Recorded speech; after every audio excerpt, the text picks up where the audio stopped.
Ayan. Hi mga ka-farm. So, ayan. Ay, for the hinga ng person. So, after natin mag-tutor sa kids, dito naman tayo. Ayan.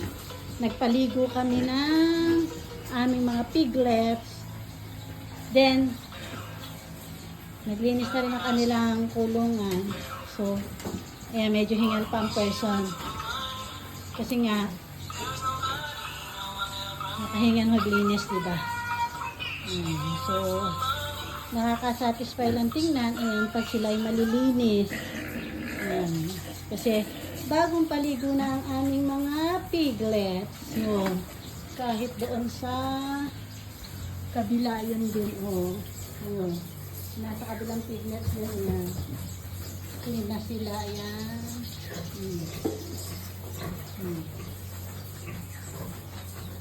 Saan yung isa? 6 yan eh. Ayun. 6 heads.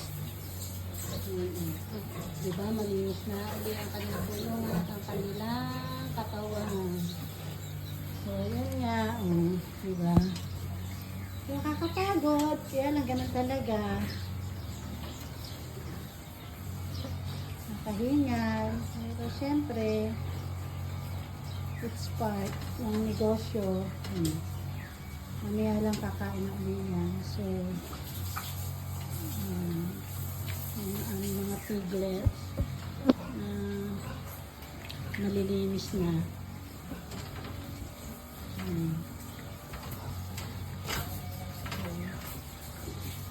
Mamaya, everyday ganyan ang routine habang bakasyon, mga ka-farm. Pero kapag may pasok na, ayun, back to normal, back to reality.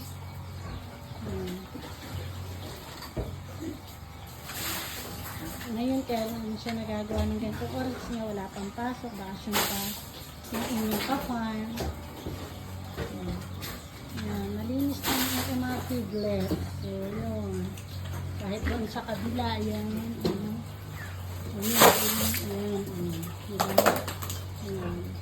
Ang aming assistant is nag-linis din. So, ang aming piglets, malaki na sila. Ngayon ang pinapaliban naman na yung inahin. Sana nga ka-farm din yung inahin namin